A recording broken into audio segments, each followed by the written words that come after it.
Buenos días, estimados participantes. Estamos el día de hoy, 26 de junio del año 2024.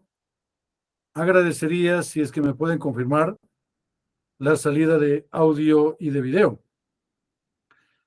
En este momento vamos a proceder a hablar acerca de algo sumamente importante y es efectivamente las normas que en muchísimas ocasiones nos traen graves problemas en lo concerniente a tener con la Contraloría General del Estado. Lo que sí les vamos a pedir que por favor habiliten su cámara o en su defecto pongan una foto con perfil suya, desde luego en las mismas.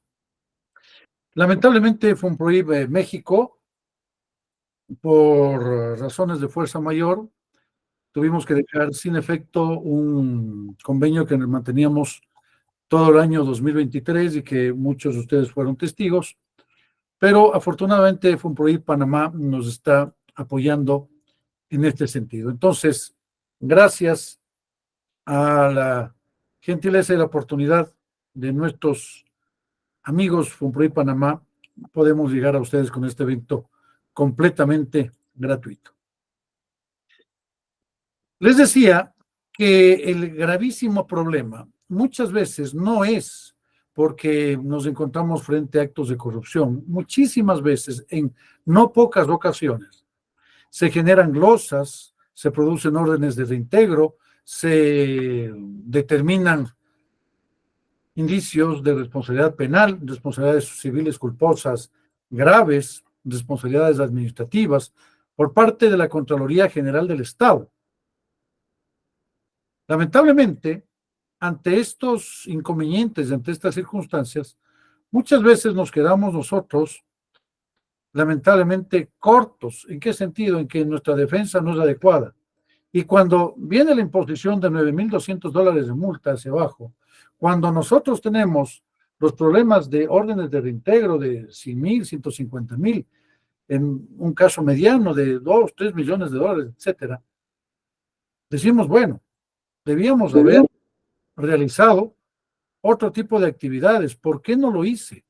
¿Por qué esperé tanto a que esto suceda? Miren ustedes, entonces, este tipo de circunstancias definitivamente que genera gravísimos inconvenientes. Vamos a ir a las soluciones. ¿Qué tan ético, qué tan legal es que yo, servidor público, contrate al mismo abogado que le está defendiendo al proveedor? ¿Es eso ético? ¿Es eso legal? La mayor y mejor sugerencia que se les da a todos y cada uno de ustedes, estimados participantes, es que la defensa debe ir en bloque, debe ir todo de consumo. ¿Por qué? Porque eso tiene una lógica trascendental impresionante. A ver, si el que, digamos, el máximo representante, el autorizador de gasto, el alcalde, el prefecto, el presidente de la República, el primer jefe de cuerpo de bomberos, el ministro de Estado, el director nacional, el gerente general, etcétera, se van por su lado, el defensor público, el defensor del pueblo, el superintendente y demás. Se va cada quien por su lado. ¿Qué pasa con el resto? Miren, muchas veces la soga se corta por el lado más corto, ¿no es cierto? Por el más débil. Y eso nos ha pasado en no pocas ocasiones. Y no solamente a ustedes, sino a todos nosotros. Hemos por lo menos visto esta realidad lacerante. ¿Qué es lo que necesitamos entonces hacer? Bueno, es fundamental tomar en cuenta que sobre esta base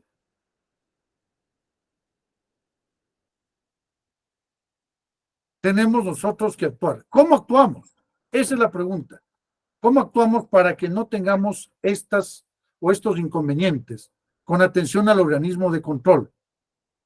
Sucede que la primera autoridad puede llevarse con el Contralor General del Estado, puede tener buena relación, sí, pero ¿y los demás? ¿Y el especialista de compras públicas? ¿Y los miembros de la comisión técnica? ¿Y qué pasa con las personas que jerárquicamente se encuentran en un nivel inferior, sean administrativos, sean operativos, etcétera? ¿Qué es lo que sucede con ellos? Existen muchísimos problemas. Ahora, te dicen por lo general, el presidente de la Federación Deportiva de determinada jurisdicción, lo que sea, no te preocupes, deja eso en mis manos, yo me llevo con el delegado provincial de la Contraloría, me llevo con el propio Contralor, etcétera, no va a pasar nada. Pero ahí es cuando nosotros debemos tomar en cuenta qué es pues lo que nos dice la Ley Orgánica de la Contraloría General del Estado, cuando señala dentro de sus varios enunciados algo que es fundamental.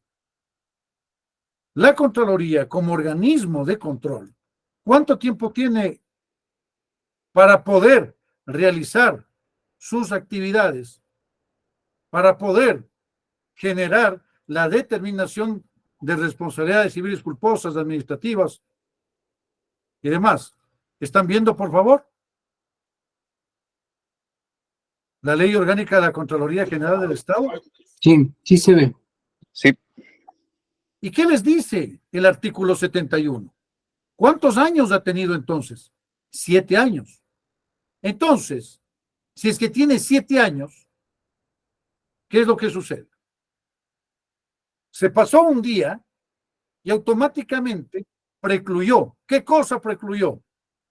La facultad de la Contraloría General del Estado. ¿Para qué? Para poder realizar la determinación de responsabilidades. En consecuencia, miren ustedes, en consecuencia, nosotros vemos que es una circunstancia gravísima, muy grave. ¿Por qué? Porque, lógicamente, si es que la Contraloría hace las cosas de manera inadecuada, se pasa un día de los 7 años, pues automáticamente estamos hablando de que esa determinación ha precluido. Entonces, vamos acá, miren ustedes, tenemos la caducidad. Sí, pueden leer, por favor, el artículo 71. Señala qué cosa. La facultad que corresponde a la Contraloría General del Estado para pronunciarse sobre las actividades de las instituciones de este y los actos de las personas sujetas a esta ley. Primera autoridad, segunda autoridad. Estamos hablando, por decirles algo, del ministro, del coordinador administrativo financiero. Estamos hablando también de los subsecretarios, del primer jefe del cuerpo de bomberos, de los contadores, de los tesoreros, de los administradores de contrato. Estamos hablando absolutamente de todos. ¿Y qué dice? Así como para determinar responsabilidades, en el caso de haberlas, caduca en 7 años. Entonces, si caduca en 7 años, sucede que si tú el día de hoy realizas una opción o en su defecto la dejas de realizarle, vamos a tener inconvenientes, ¿no es cierto? ¿Por qué? Porque esos inconvenientes pueden tranquilamente 2024 más 7 años, 2031 puede estarte determinando la Contraloría algo. Buenos días, estimados participantes. Soy el doctor Ludwig Naro Rengifo, abogado economista. Y le cedo la palabra a Pauli Montenegro, que nos va a dar la bienvenida. Pauli. No se le está escuchando, doctor. Muy buenos días con todos. ¿Sí me escuchan? sí. Ya. Muy buenos días con todos. Les damos la bienvenida a esta interesante capacitación y charla que nos está dictando el doctor Ludwig Álvarez Rengifo. Les voy a dar una pequeña reseña de nuestro coach internacional. El doctor Edwin Álvarez Rengifo es mexicano-ecuatoriano. Se ha desempeñado como economista proyectista, abogado litigante, abogado administrativista, intendente de mercado de valores en la Superintendencia de Compañías, Valores y Seguros.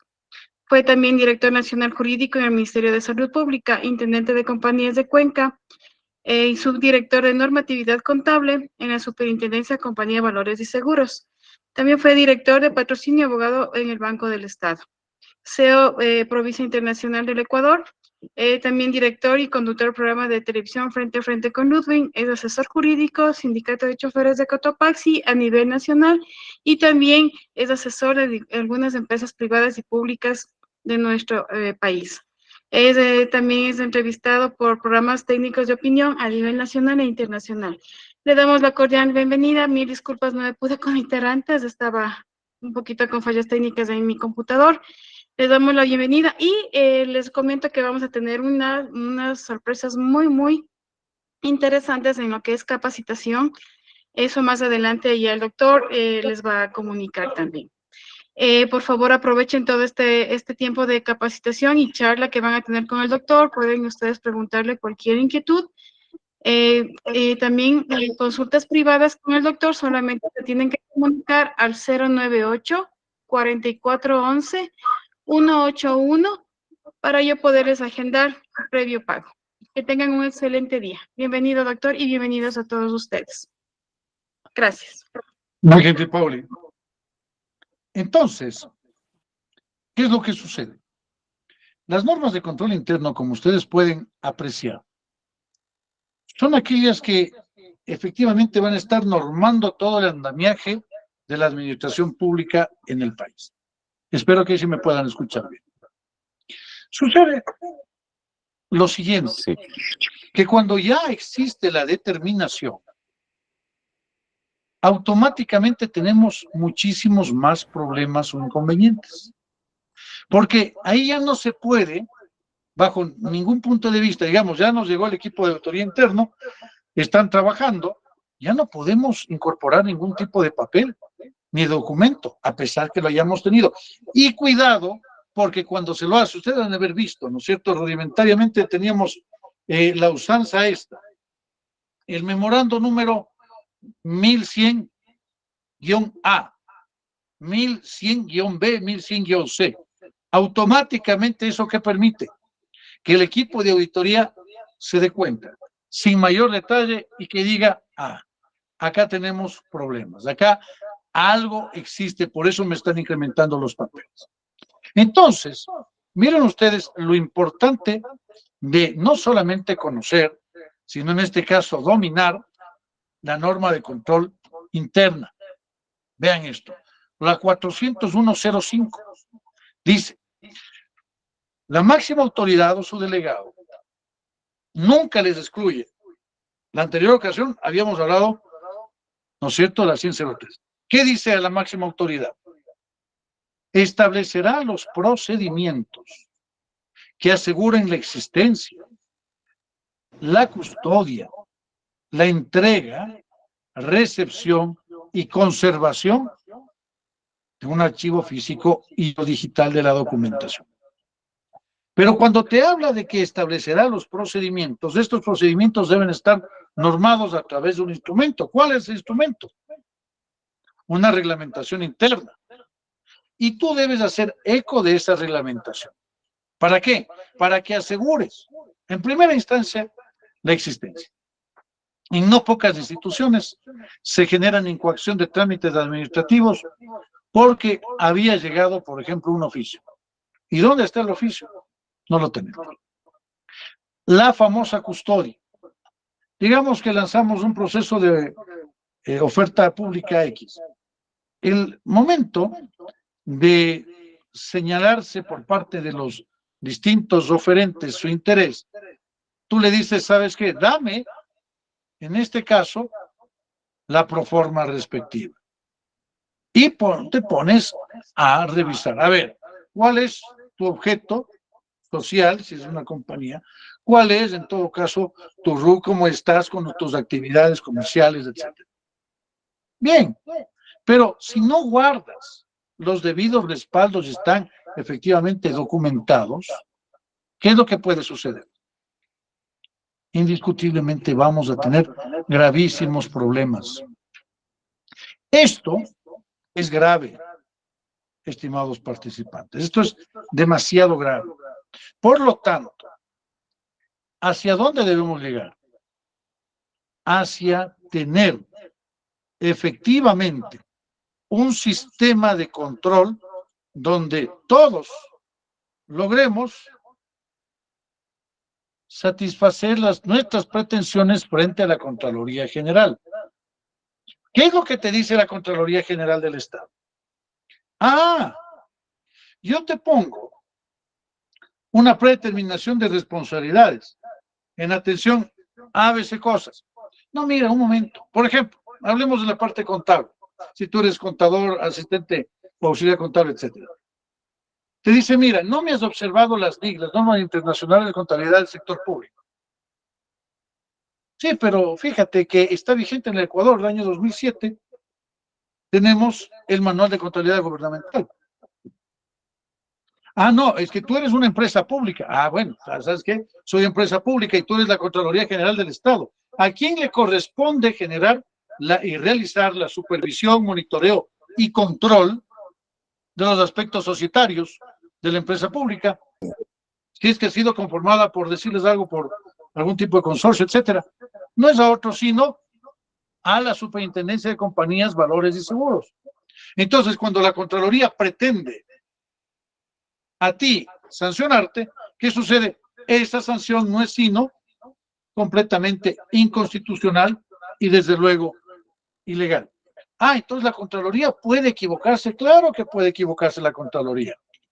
¿Qué sucede cuando la Contraloría en el ejercicio de sus funciones se extralimita? Por ejemplo, generó indicios de responsabilidad penal X. No encontró responsabilidades civiles, es decir, no interpuso glosas, no determinó tampoco órdenes de reintegro. Pero dice, por aquí algo me huele mal, entonces te voy a poner indicios de responsabilidad penal. Coge y corre traslado a la Fiscalía General del Estado. La Fiscalía General del Estado, dentro del uso de sus competencias y en atención a lo que le dice la Ley Orgánica, artículo 61 de la Contraloría, pues procede como en derecho corresponde, esto es, a investigar. Y el fiscal del caso se da cuenta que no existe absolutamente ningún inconveniente, es decir, no hay indicios, evidencias graves, precisas, concordantes, inequívocas, unívocas, determinantes para poder presumir la existencia material de la infracción, mucho menos, si no existe infracción, no puede haber responsables penales. Entonces, ¿qué sucede con eso? Se dice que sencillamente, y entiéndase bien, el juez, al ser requerido por el fiscal para que se archive la causa, le dice, mira, ya te voy a responder, Silvia. Dice lo siguiente, yo como juez, ante el pedido tuyo, voy a proceder conforme lo dice el 587 del Código Orgánico Integral Penal y le voy a correr traslado ¿a quién? Al denunciante. ¿Para que la Contraloría me diga si está de acuerdo o no está de acuerdo con el archivo? La Contraloría, ¿qué va a decir? Por ósmosis, por inercia. No estoy de acuerdo. Muy bien, puede decir lo que quiera. El juez tiene que precaver lo siguiente y la defensa técnica, en este caso de la empresa Juan Constantinopla. Mira, la Contraloría General del Estado no es ni por mucho menos denunciante. ¿Por qué? Porque no presentó ninguna denuncia. Lo que hizo fue correr traslado con el informe. Por lo tanto, a la Contraloría tú como juez no lo debes escuchar. Y menos aún, prestar eco o atención de sus acertos. Entonces, procede al archivo. ¿Por qué? Juan Constantinopla, con su defensa técnica, con su abogado, lo que va a decir es nada. Y tiene que archivarse. Pero si el juez hace lo contrario, mira, la Contraloría se está extralimitando en el uso de sus funciones. ¿Qué te dice el artículo 226 de la Constitución de la República de Ecuador? Me avisan, por favor, si es que avanzan ustedes a verlo. El artículo 226 es extremadamente claro y sumamente mandatorio. A ver, María, ten la gentileza. ¿Podemos leer el artículo 226, si es tan gentil, de la Constitución? Bueno, dice, esto es la Biblia para los servidores públicos. Esto es la Biblia también para los oferentes. Las instituciones del Estado, sus organismos, dependencias, los servidores públicos, estoy en la Constitución, y las personas que actúen en virtud de una potestad estatal, ejercerán, miren esta partecita, solamente las facultades, solamente las competencias que les sean atribuidas. No se puede leer, me dicen que no estoy transmitiendo pantalla. Pauli, ¿me puede ayudar, por Doctor, favor? no está en la pantalla. Muy bien, claro, le pedimos a nuestra compañera que nos ayude a leer, pues obviamente era imposible. Doctor, Entonces, también hay unos, disculpe doctor que lo interrumpa, también hay unos mensajes en la pantalla. ya, vamos, solamente termino esta idea. Entonces, el 226 de la Constitución es demasiado claro, medular y mandatorio. Solamente tiene el servidor público las facultades y atribuciones. Entonces, en ese evento, la Contraloría, al extralimitarse, ¿por qué? Porque está dando un parecer cuando no tiene la facultad para tal evento y está pronunciándose sobre un archivo y no lo puede hacer, porque en derecho público solamente se hace lo que la ley ordena. En consecuencia, ese juez que actuó contra la ley, pidiéndole a la Contraloría, sin ser denunciante, que lo puede ser desde luego, no tiene validez alguna. Entonces, se configura, ahora fíjense ustedes, un delito de odio. ¿Qué es el famoso delito de odio que nos habla el Código Orgánico Integral Penal en el 177? Te dice, mira, la persona que cometa actos de violencia psicológica, de odio, porque esto, una causa penal a ti te genera sufrimiento, no puedes dormir, estás con ansiedad, comes más, etc., contra una o más personas en razón de su nacionalidad, etnia, lugar de nacimiento, edad, sexo, identidad de género, orientación sexual, cultural, estado civil, idioma, ideología, condición socioeconómica, migratoria, discapacidad, estado de salud, portal VIH, lo que quieras, puedes decirte cualquiera de estas, de la edad, por ejemplo. Serás sancionado con pena privativa de libertad de 1 a 3 años. ¿Y a quién puedes, en este caso Juan Constantinopla, enjuiciar? Al delegado de la Contraloría, el mismo Contralor General del Estado, y también a quién más. En este caso, al juez. Mira tú. Vamos a ver lo que nos dice Pauli con las preguntas. Rocío Luzuriaga está levantando la mano. Te escuchamos, Rocío. Pauli, ¿nos puede ayudar con un cafecito o agua, por favor? Gracias. Rocío.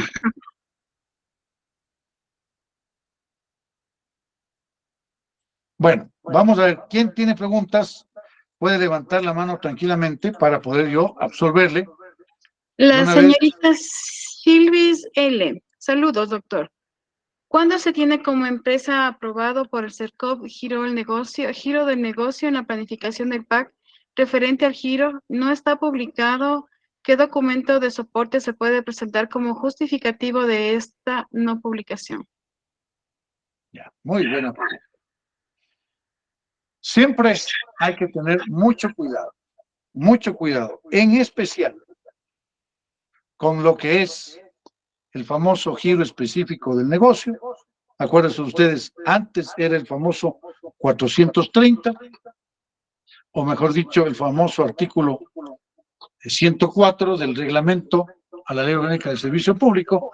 Hay que tenerse muchísimo cuidado con las famosas declaratorias de emergencia. Y esto en particular, porque, por ejemplo, tú vas a trabajar en atención al giro específico del negocio de la empresa pública agua potable. Muy bien. Entonces, esta empresa pública de Constantinopla, de agua potable, alcantarillado y saneamiento, dice, a ver, yo voy a tomar, por ejemplo, como tengo giro específico aprobado a través de resolución administrativa del organismo competente, el Servicio Nacional de Contratación Pública, en consecuencia, todo lo que yo contrate va a ser a mi manera, es decir, no observo la Ley Orgánica del Sistema Nacional de Contratación Pública. Artículo 425 de la Constitución. Miren ustedes lo siguiente. Señala el orden jerárquico de aplicación de las normas. ¿Qué dice el famoso orden jerárquico? El orden jerárquico no señala otra cosa, sino lo siguiente. Primero que nada, Constitución, después convenios, tratados internacionales, más abajo, leyes orgánicas, mucho más abajo, reglamentos. Entonces, cuando una norma se contrapone con otra, la Ley Orgánica del Sistema Nacional de Contratación Pública te dice que el ámbito de acción es para todas las instituciones del sector público, versus el reglamento que te habla acerca del giro específico del negocio. Entonces, ¿cuál es la que va a prevalecer? La ley. La ley. ¿No es cierto? Miren ustedes. Entonces, estimados participantes, si nosotros tenemos este particular asunto, debemos también tomar en consideración que frente al reglamento lo que primero que nada va a primar es la ley.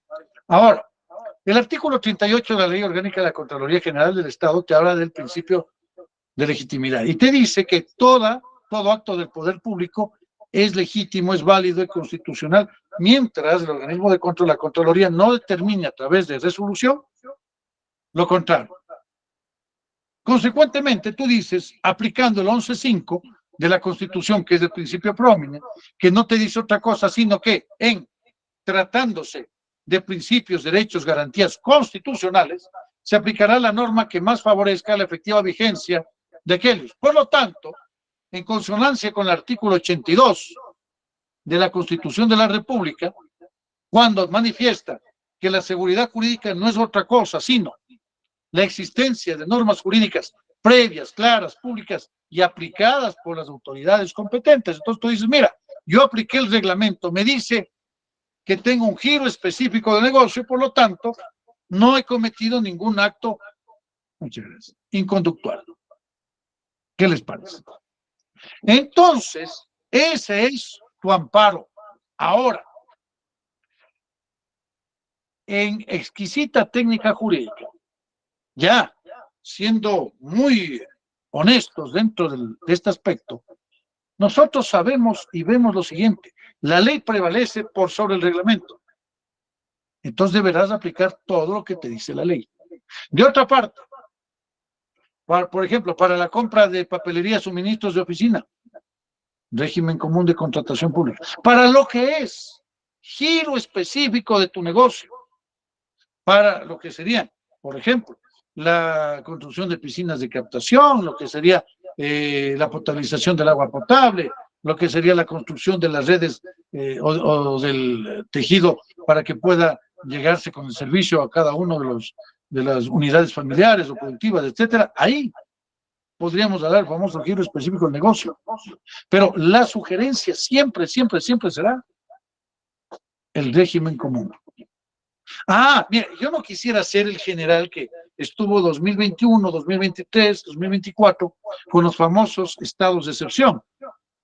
Porque cuando ya esté jubilado, cuando ya esté pasivo, va a tener gravísimos problemas con la Contraloría. Y la respuesta del general va a ser ¿cuál?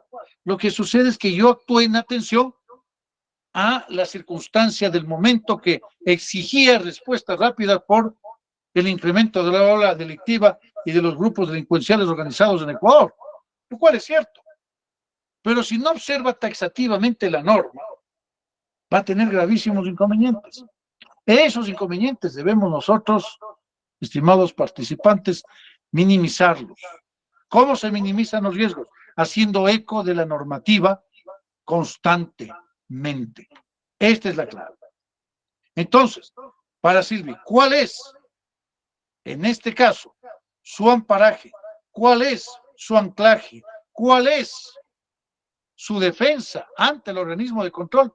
La resolución en la que el CERCOP reconoce ese giro específico del negocio. Mientras no exista aquello, tienes que contratar, lógicamente, de manera que establece el famoso régimen común. Pauli, tenemos alguna otra inquietud, por favor. Miren, entonces, retrotrayéndonos un poco. Díganme. Escucho. Ninguna, doctor. Ok. Retrotrayéndonos un poco al principio, lo que decíamos nosotros era lo siguiente. Miren usted, sobre esta base que nosotros podemos efectivamente evidenciar. ¿Cómo? Si es que observamos cada uno de los procedimientos, si es que tenemos toda la documentación, pero se nos tapapeló, se nos ocultó los papeles de un determinado momento, ¿puedo yo incorporar esos papeles como defensa mía frente al organismo de control? Sí, lo puedes hacer. Y de hecho lo debes hacer. Y para evitarte costos ingentes, estar contratando a tu abogado administrativista de confianza, etcétera, la mejor sugerencia es esta. En la primera comunicación que te hace la Contraloría General del Estado, en la primera,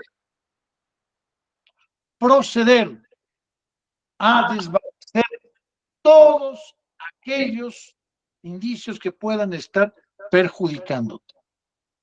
Y recuerda, hay que tener necesariamente un equipo de control, sí, pero también debemos, como existe equipo de control, debemos todos unirnos, porque el gerente no puede decir, no, lo que pasa es que la culpa es del coordinador administrativo financiero. El coordinador no puede decir, no, lo que pasa es que el que registra, el que tiene la responsabilidad es la contadora. La contadora no puede decir, no, lo que pasa es que el que autoriza el gasto es el tesorero. El tesorero no puede decir, lo que sucede es que quien emite el informe de admisibilidad es la comisión respectiva. No. Es decir, nos echamos la pelotita el uno al otro y le estamos dando a la Contraloría todo el insumo necesario para que ésta pueda determinar responsabilidades. Entonces, mira tú, ¿qué es lo que sucede con esto? Con la famosa documentación y con el famoso archivo. Teniendo nosotros esto, ojo, que es importantísimo, este punto, ¿por qué? Porque esos documentos no pueden ser tampoco simples. Es que tú dices lo que sucede, tengo sin número de clientes que me señalan.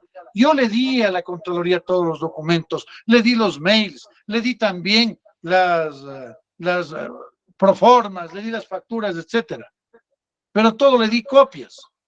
Pero eso sí, yo me quedé las originales. El momento de entregar toda la documentación es ese, pues. Para que tú le digas, no, Contraloría, yo no hice lo que quise. Yo hice lo que la ley me obliga a hacer. Y por lo tanto, cuando te dicen, mira, hay que hacer lo que está realizando, por ejemplo, Guayaquil, hay que hacer lo que hace Quito, hay que hacer lo que hace Manta, Ambato, etc. No, lo que hay que hacer es lo que te dice la norma, ni más, ni menos. Entonces, ¿cómo tú puedes generar ese asidero, siendo hoy autoridad, para que mañana no tengas inconveniente de esta naturaleza? Pues tienes indispensablemente que tomar en cuenta que tus documentos deben ser originales. Y si no tienes documentos originales, la producción de estos documentos tienen necesariamente que ser, ¿qué cosa? Indispensable. Tienen que ser fidedignos, fiel copia del original, estar debidamente certificados. Ahora tenemos la firma electrónica.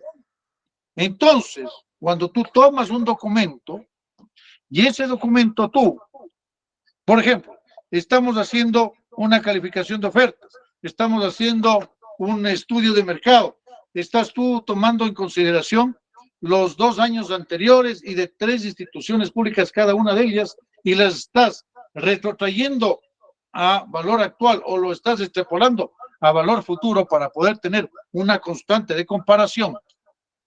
Muy bien. Entonces, todos esos documentos deben estar debidamente, ¿qué cosa? Firmados electrónicamente. Ahí tienen validez. Pero si tú envías a la Contraloría General copias, estas copias no tienen valor jurídico alguno. En otras palabras, ni te molestes en hacerlo, porque el auditor no tiene ninguna obligación, ni siquiera de revisar esas copias, ni siquiera de revisar aquellas. Mira lo que te dice la 401.05. Entonces, estamos hablando de la existencia, es decir, de la producción documental, de la custodia. ¿Quién va a ser el encargado de generar esa salvaguarda documental? De la entrega, de la recepción y de la conservación de un archivo físico digital. Cuando yo fui intendente de Mercado de Valores, había una anécdota interesante. Uno de los especialistas me dice, acá no es posible atender a los usuarios. Yo digo, ¿pero por qué? Me dice, lo que pasa es que tuvimos un usuario X, abogado, este señor societario, y el expediente estaba en el escritorio. La especialista se fue a traer otros documentos y simple y sencillamente el abogado cogió el expediente y se fue. ¿Qué sucede ahí? ¿Qué es lo que procede? Inmediatamente la denuncia, ni siquiera esperar a que la institución lo haga, la denuncia con atención a esa sustracción dolosa documental. ¿Cuál es ese evento? Es un delito, pues. Eso te sirve a ti. ¿Y después qué tienes tú que hacer? Tienes que reconstruir los documentos y certificarlos para incorporarlos en el expediente. Entonces sí puedo yo incorporar documentos después de. Claro que lo puedes hacer. Pero ¿cuál es la condicionante? Que esos documentos tengan valor probatorio. ¿Cómo tienen valor probatorio? En atención a la producción documental debidamente certificada. Y eso está avalado, o mejor dicho, está arreglado por el Código Orgánico General de Procesos. Entonces, tienen que ser compulsas, tienen que ser copias, fieles reproducciones de la original y debidamente certificadas. Tú haces un print de pantalla y le dices al auditor, mira, es que el estudio de mercado se basó en esto. Esa es una hoja simple que no tiene validez alguna. Entonces, cuando tú realices ese estudio de mercado, lo que vas a hacer es generar el print de pantalla y remites a Secretaría General para que proceda a la respectiva certificación digital. Y eso lo vas tú a incorporar dentro del expediente de forma digital y vas a tener el repositorio digital también tú. Cuando llegue la Contraloría, y si es que tú estás ahora, por ejemplo, digamos, eres especialista, mañana serás gerente, mañana serás alcalde, asambleísta, lo que sea. Entonces, el rato que se sale de la institución pública, tú lo sabes muy bien. Hoy estás, el rato que ya se sale, mañana no se es nada. Ya no se tiene acceso a ningún archivo, a ningún documento. En consecuencia, debemos tener todas las cosas en orden, todas las cosas listas.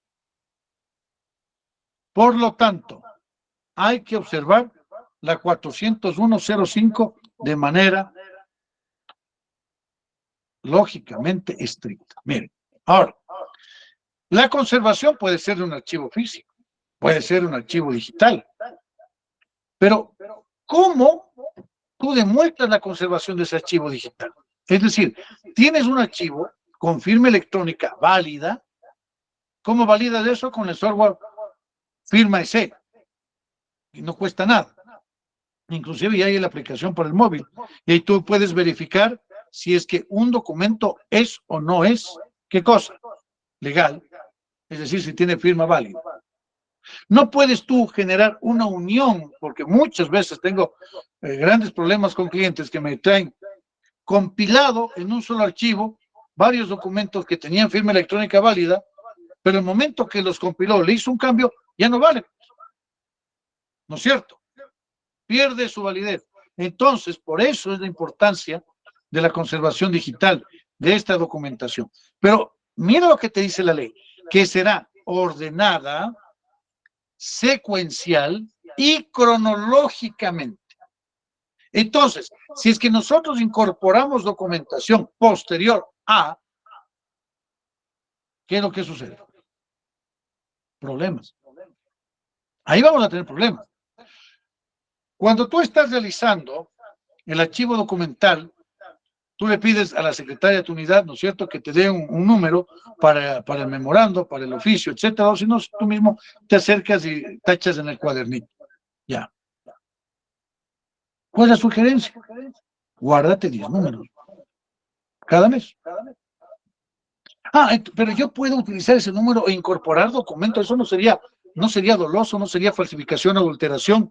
Eso no sería estar faltando, atentando contra la verdad. A ver, si es que tú haces las cosas bien, si es que tú has pedido las proformas, si es que tú has hecho los estudios de mercado, y ¿qué sucede?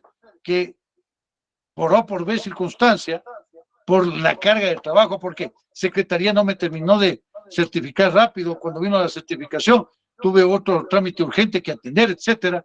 Entonces, tengo la validez de incorporarlo, no hay problema. Por eso, las entidades siempre tienen que hacer la auditoría antes de que llegue la Contraloría General del Estado para salvaguardar todo este tipo de circunstancias.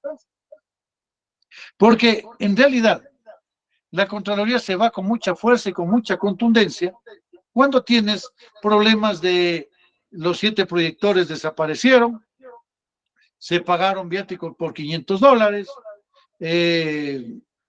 tuvimos problemas de atrasos con el personal, o sea, cosas simples, ¿no? Pero que nos generan sufrimiento. Entonces, la manera de evitar este tipo de inconvenientes precisamente es realizando estas actividades. No te olvides, lo secuencial y lo cronológico siempre será bueno para desvanecer responsabilidades, siempre será indispensable, ¿qué cosa? Tomar en cuenta la 401.05. Siempre, siempre, siempre. Ahora, debes observar la normativa vigente. O sea, no puedes abstraerte de lo que te dice la norma. Acuérdese de la Secretaría Técnica de la Vicepresidencia de la República por allá por el año, disculpen, 2018, cuando nos decía cómo se tiene que mantener los archivos documentales. Pero hay que tomar en consideración, por ejemplo, por citar algo, en tratándose de derechos humanos, la norma técnica emitida a través de acuerdo ministerial te dice que debes conservarla, ¿no es cierto?, un lapso de tiempo. Pero, ¿qué sucede frente a lo que te establece el derecho internacional? Los derechos de los trabajadores son inalienables. Es decir, nada los puede tocar, nada los puede afectar, nada los puede peyorizar, nada los puede disminuir, nada los puede inobservar. Cuando dicen nada los puede tocar, nos referimos a que ni siquiera la prescripción puede afectar los derechos laborales. Entonces, si los descendientes, los tataranietos de Juan Constantinopla exigen al Estado ecuatoriano la liquidación porque Juan Constantinopla trabajó en condiciones de precariedad, siendo auxiliar de servicios y antes conserje, viviendo en la institución educativa o en determinado lugar, en condiciones de eso, de esclavitud, tiene que haber sido indemnizado. Entonces, como los derechos humanos no prescriben, ¿qué sucede? Se tiene que pagar a los descendientes de Juan Constantinopla. Pero, adicionalmente, la documentación debe ser salvaguardada en los archivos institucionales. Entonces, esos archivos no los debo destruir, pues no los debes destruir. Pero, entonces, ¿qué es lo que sucede acá? La norma me dice que a los 5 años, pero por acá yo tengo, en cambio, que el derecho internacional, a través de la Declaración de los Derechos del Hombre y del Ciudadano 1789, señala que son imprescriptibles. Entonces, ¿cuál, Rocío, buenos días? ¿Cuál utilizo? ¿Cuál empleo? Jerarquía normativa 425 de la Constitución. Prevalece los tratados y convenios internacionales en materia de derechos humanos, inclusive por encima de la Constitución. Entonces, no puedes destruir esos archivos. Rocío, ¿tienes alguna inquietud, por favor? Te escucho.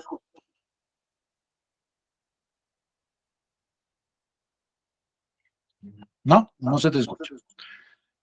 En el segundo inciso de la norma técnica nos dice, toda operación institucional, toda deberá estar respaldada con evidencia documental y o digital suficiente. Entonces, las normas de control interno reconocen que la documentación producida y avalada con firma electrónica tiene validez. Muy bien. Eso de conformidad con lo que dice el artículo 14, 15 y 16 de la Ley Orgánica de Comercio Electrónico, mensaje de datos y firmas electrónicas. Perfecto. Muy bien. Ahora, esto tiene que ser una información suficiente. Esto tiene que ser una información pertinente. Es decir, podemos mandarle 500 hojas al equipo auditor, pero si es esa información impertinente, no será tomada en cuenta. Ahora, ¿qué sustente qué cosa? La propiedad. ¿Qué más va a sustentar? La legalidad de tus actuaciones o de tus omisiones. Y por sobre todas las cosas, la veracidad. Tienen que ser veraces. No puede alterarse, no puede forjarse. Porque eso es un delito sancionado hasta con pena privativa de libertad de 7 años. Esto permite, ¿qué cosa? Seguimiento. Permite la verificación por parte de ¿quién? De la Contraloría General del Estado, de la Fiscalía General de la Nación. Permite la comprobación, es decir, el cotejamiento. Y aquí un tema importante, estimados participantes. La Contraloría General del Estado hace especial hincapié, por ejemplo, en las contrataciones de determinada prestación de servicios, que el personal tenga experiencia. Y la reflexión que yo les hago siempre a los equipos de auditoría son los siguientes. A ver, si tu señora madre tiene, por decirte, 70 años, en esos 70 años, nuestra madre aprendió a hacer platos exquisitos, pero no tiene la titulación de chef, no tiene tampoco registro de aviso de entrada y de salida en el IES, y tampoco tiene contrato debidamente registrado en el Ministerio de Trabajo. Pero el plato es exquisito, y cuando cocina tu madre, es una delicia, ¿no es cierto? Tu madre tiene, o la madre de Juan Constantinopla tiene o no tiene experiencia, por supuesto, pero no tiene ni aviso de entrada, ni aviso de salida, ni contratos registrados en el MDT, el Ministerio del Trabajo. Muy bien, entonces, cuando en los pliegos nosotros ponemos, debe tener el personal experiencia laboral, indiscutiblemente que esa experiencia laboral debe estar debidamente validada. ¿Cómo validamos una experiencia laboral?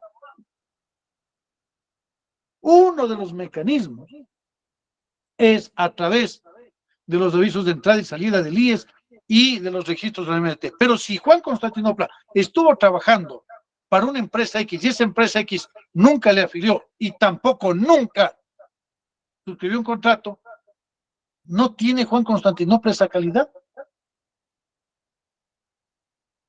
Es decir, ¿no tiene experiencia Juan Constantinopla? La respuesta es que sí la tiene. Y Contraloría debe justificar por qué me exiges que tenga, en este caso, registros IES y MDT. Ahora, si en los pliegos me dice, debe tener el personal contratado por la contratista, por el proveedor.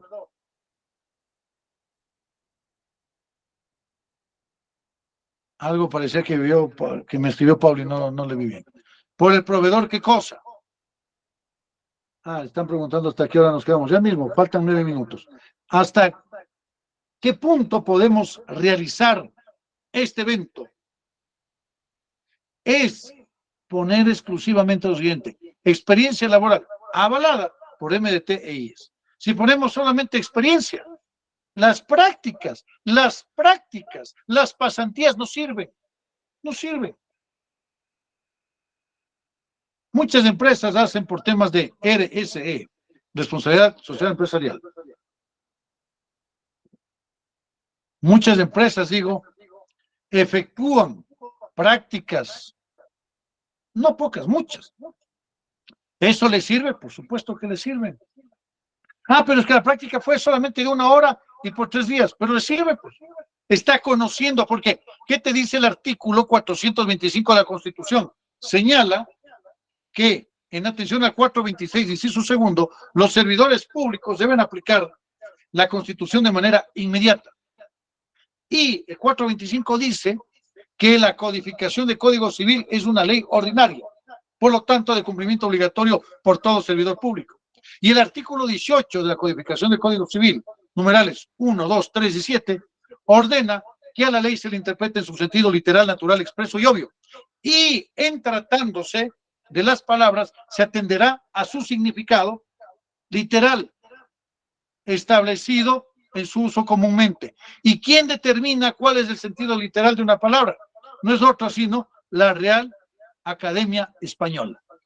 Y nos dice que experiencia es conocimiento de vida de algo. Y no nos dice que tiene que estar registrado ni en el IES, ni en el MDT, y mucho menos, tampoco, algún otro requisito de esa naturaleza. Por lo tanto, estas observaciones de Contraloría en ese sentido son nulas, de nulidad absoluta, y si se mantiene, pues indiscutiblemente que existen los mecanismos legales necesarios para, en este caso, defender los justos y los sanos intereses tuyos. Pero no te olvides, lo importante es que la producción documental esté debidamente custodiada de conformidad con lo establecido en el Código Orgánico General de Procesos. ¿Para qué? Para efectos de seguimiento, verificación, comprobación y análisis correspondientes. ¿Qué dice el inciso tercero de la norma técnica 401.05? La documentación generada electrónicamente y los archivos digitales serán válidos para efectos de control, siempre que cumplan las condiciones previstas por la ley. Es decir, si tú tienes una firma electrónica, pero tu firma electrónica se lo hace a través del software Pepito 123, y ese software Pepito 123 LCDD sucede que no es reconocido por el software firma ese, no tiene validez alguna. Ojo. Entonces, cuando tú tengas una firma electrónica, cerciórate que esa firma tenga el reconocimiento de firma ese. Vamos a ver. ¿Alguna inquietud, por favor?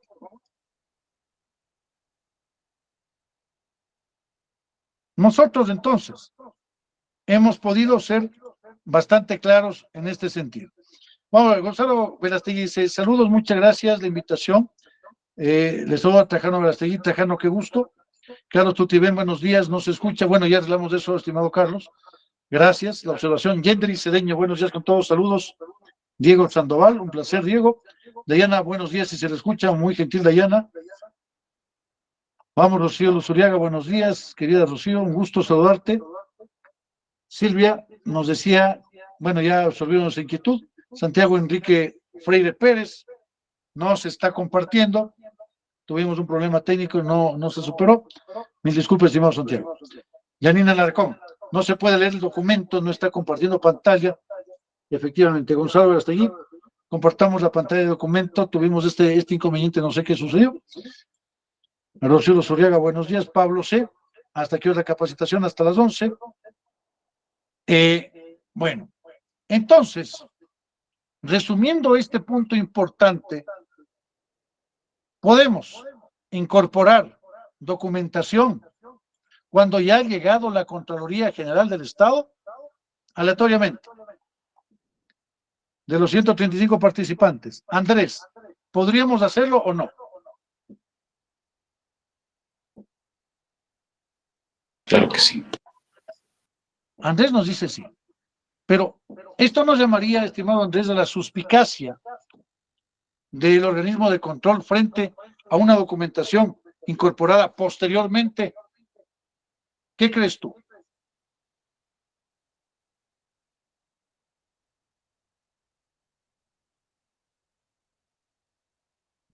Habilitemos el micrófono. Ojo, y no importa que nos equivoquemos, ¿eh? Vamos a ver con Ingrid. Nos dice, buenos días, doctora, saluda Ingrid Suárez, desde Galápagos. Un saludo fortísimo hasta allá. Una pregunta, si la Contraloría no notifica nada, después de una apelación en lo contencioso, después de 2016, ¿qué se debe hacer? A ver, acá existe un gravísimo problema. Qué buena pregunta. Sucede lo siguiente, que tienes tiempos fatales, según la Ley Orgánica de la Contraloría General del Estado. El artículo 26 te señala que desde que se emitió la orden de trabajo hasta la aprobatoria del informe, tú tienes 180 días hábiles. Y el artículo 56 de la misma ley nos dice que existe el plazo, es decir, días corridos, calendario, ¿no es cierto?, desde que se generó la notificación hasta la emisión de la resolución. Y el artículo 71 de la Ley Orgánica de Contraloría nos señala que son 7 años desde que se cometió el hecho o desde que se produjo su omisión para que la Contraloría pueda realizar sus actividades de control, supervisión, vigilancia. ¿Qué pasa? El artículo 73 nos dice, esto es importantísimo, miren ustedes, porque cuando han transcurrido 10 años desde la determinación y la emisión de la resolución, prescribe. Es decir, si Juan Constantinopla hizo un contrato con el Ministerio de Salud Pública y en ese, digamos, el 2010 o 2013 o 14, en 1 de julio de 2014, sucede que se hizo la investigación del caso, le dieron de 10 millones, le dieron 70%, 7 millones de dólares, y Juan Constantinopla desapareció. Se generó la resolución el 1 de julio de 2014. Se fue con los 7 millones de dólares, no construyó absolutamente nada. ¿Qué es lo que pasa acá? Está esperando Juan Constantinopla. Estamos, fíjense ustedes, 26 de junio. 27, 28, 29, 30. 4 días. A 4 días de que aquello prescribe. Es decir, que se deje sin efecto todo ese martillo de Contraloría. Y se queda con 7 millones de dólares lícitos. ¿Qué tal? Entonces, cuando la Contraloría no observa estos tiempos, hay problemas. Pero problemas para el Estado. En consecuencia, cuando tú realizas, y esto es fundamental verlo, cuando tú interpones una acción contenciosa administrativa, el efecto del juicio es que tú interrumpes la prescripción. Y si tú interrumpes la prescripción, pasan 20 años de juicio, entonces después se regresan a contarse los tiempos. Digamos que en el 2004 tú interpusiste un recurso en el contencioso administrativo. El 2020, el 2024, la Corte Nacional de Justicia dice no, se rechaza. Por lo tanto, si han pasado 3 años, ahora te faltan 7 años más para la prescripción. Entonces, no es por ahí donde tiene que irse. Es necesariamente a través de actos contenciosos administrativos, pero inteligentes. Si tú interpones un recurso de revisión, la Contraloría no se pronuncia. Dice la ley que tiene 1 año y que en ese año se entenderá, si es que no te dice acepto o rechaza el recurso, como ratificada la resolución. Eso dice la ley. Ojo, ley atemporizada frente a la Constitución, porque la ley data del 2022 y del 2002 y la Constitución del 2008. ¿Qué sucede? Nos dice Pablo, no hay apelación en el contencioso, una consulta. Si la Contraloría se equivoca y establece una glosa en lugar de una orden de reintegro, se puede acceder al recurso de revisión. A ver, un momento, cuando tú tienes las glosas, ¿qué es lo que tú vas a tener subsecuentemente? Tienes un proceso, ¿no es cierto?, para poder impugnar. Ahora, cuando tú tienes una orden de reintegro, tienes tú 90 días para que pagues o para que hagas lo contrario. Entonces, se puede acceder al recurso de revisión. Este famoso recurso de revisión es bastante, hasta cierto punto, inconstitucional. ¿Por qué? Porque si no se pronuncia, la ley orgánica de Contraloría General del Estado le dice, tienes 1 año, y si no, se entiende ratificado. Pero ¿qué sucede en cambio con lo que te dice el Código Orgánico Administrativo en atención a qué cosa, a lo determinado con atención al silencio administrativo. Tienes 30 días. Entonces, Ley Orgánica de la Contraloría General del Estado, Código Orgánico Administrativo, los dos son orgánicos, los dos chocan. ¿Cuál prevalece? Por especialidad, el Código Orgánico Administrativo. Y si prevalece el COA, ¿qué es lo que pasa? Que la Contraloría, al no pronunciarse en 30 días, se ha entendido que operó el silencio administrativo. Consecuentemente, la pretensión del recurrente ha sido favorablemente aceptada. ¿No es cierto? Estimados participantes, dice Wilmer Zambrano, una consulta, partiendo del ejemplo en el que una determinada persona se sustrajo el expediente al ponerse la denuncia, se sigue el trámite judicial, pero la institución se queda sin el expediente. ¿Cómo se realiza el procedimiento de reconstruir la información? ¿Se vuelve a hacer? Todo esto implicaría hacer con fecha atrasada, se realizan copias compulsas, se realiza con fecha actual indicando el incidente. ¿Y cuál sería el procedimiento? Efectivamente, el último. Con la denuncia y la fe de presentación de la denuncia en fiscalía, debidamente adjuntada en original, con aquello tú vas a proceder a generar, en este caso, la producción de todos y cada uno de los documentos. Pablo nos dice, reformaron 90, se puede apelar el recurso de revisión si entre al casillero de la Contraloría y han transcurrido ya 60 días. Qué buena pregunta, estimado Pablo. ¿Qué es lo que pasa acá? Cuando te señala que tú tienes una ley que es orgánica de la Contraloría versus el COA, ¿cuál opera en lo concerniente a la notificación? El Código Orgánico Administrativo. Cuando tienes tú, por ejemplo, Código Tributario versus COA en lo administrativo para efectos de notificaciones, ¿qué prevalece? ¿El Código Tributario o en su defecto el COA, el Código Orgánico Administrativo? El COA. Entonces, la notificación válidamente hecha se le efectúa a través de COA, Código Orgánico Administrativo, o a través de la Ley Orgánica de la Contraloría General del Estado, o a través del Código Tributario. COA, Código Orgánico Administrativo, artículos 164 y siguientes. Eso es fundamental para que ustedes estén adecuadamente notificados. Si es que no se procede así, si es que no se ha notificado, simple y sencillamente no ha procedido a comunicarse la decisión o la resolución unilateral de la administración pública que produce efectos directos ¿en quién? En el administrado. Por lo tanto, ese acto administrativo no surtiría efecto y en consecuencia los distintos tiempos prescriptores habrán procedido. Estimados participantes, les voy a dejar unos dos links que tengan la gentileza, un link en realidad, que tengan la gentileza de llenarlos en lo concerniente a la evaluación del día de hoy por parte de ustedes y vamos a realizar esto.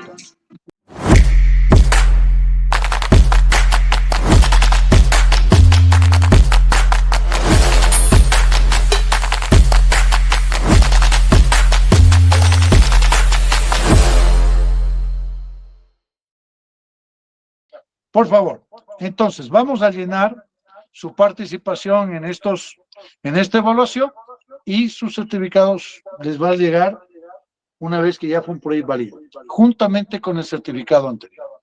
El día sábado vamos a comenzar el diplomado en lo concerniente a la contratación pública, a los aspectos de desvanecimiento de glosas tributarias también.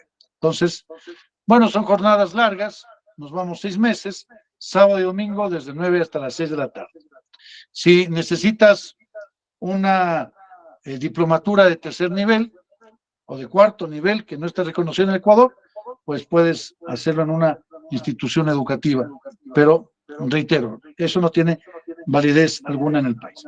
Mabel Abad dice una pregunta, vamos a hacer la última, en el caso de ya tener títulos de crédito, el valor $15,000 y con el apoyo de Funproyecto Panamá, con el evento que se realizó en el Hilton Colón hace días atrás, son apenas $1,500. Pago de contado. Dice Mabel Abad, una pregunta. En el caso de ya tener título de crédito de una glosa subsidiaria, ¿la caducidad cuenta desde la fecha de la aprobación del examen o desde la recepción o emisión del título de crédito? Cuando tú ya tienes esto, desde que la resolución administrativa ha quedado en firme. Una sugerencia. Las personas dicen, no, mira, ¿sabes qué? Me multaron solamente con 1,000, con 2,000, solamente con 100 o con $3,000. Pero hay un problema, que hoy tú eres, por ejemplo, especialista o eres un SP5, servidor público 5, ganas, qué sé yo, $1,200. Pero mañana tú vas a ser el gerente de la empresa pública de agua potable, tú mañana puedes ser el alcalde, puedes ser mañana el ministro de Estado, y como no somos infalibles, podemos cometer, o a través de terceros, haberse cometido un error.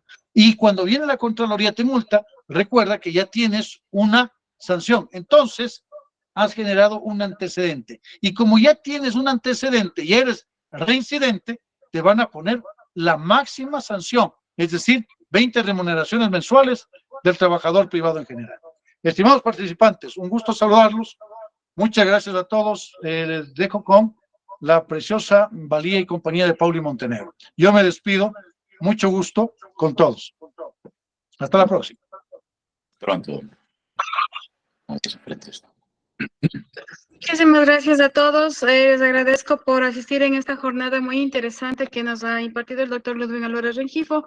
Estamos con las inscripciones ya a partir del día de hoy para lo que es el evento que se va a realizar de aquí en 6 meses. O sea, de aquí va a tener un transcurso de 6 meses.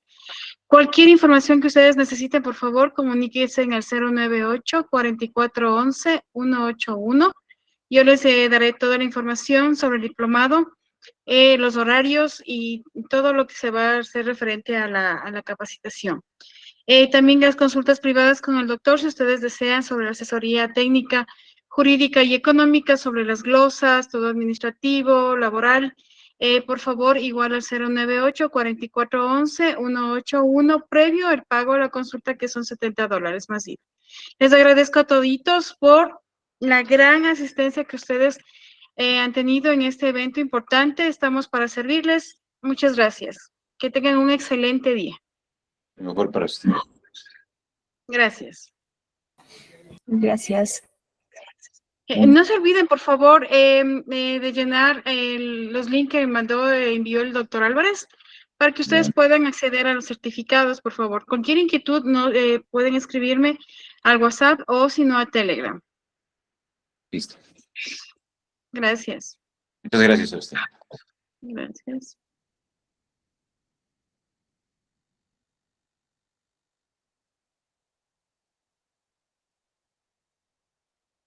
Sí, el contacto del doctor Ludwig Álvarez para las consultas jurídicas, por favor, es del 098-4411-181, donde podemos agendar las consultas con el doctor. 098-4411-181.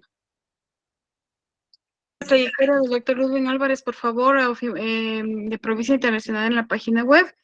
Yo les voy a enviar el link para que ustedes puedan revisar, puedan saber toda la trayectoria que tenemos nosotros en la página web. En los grupos también les voy a enviar esa información para que ustedes puedan tener un poco más de información.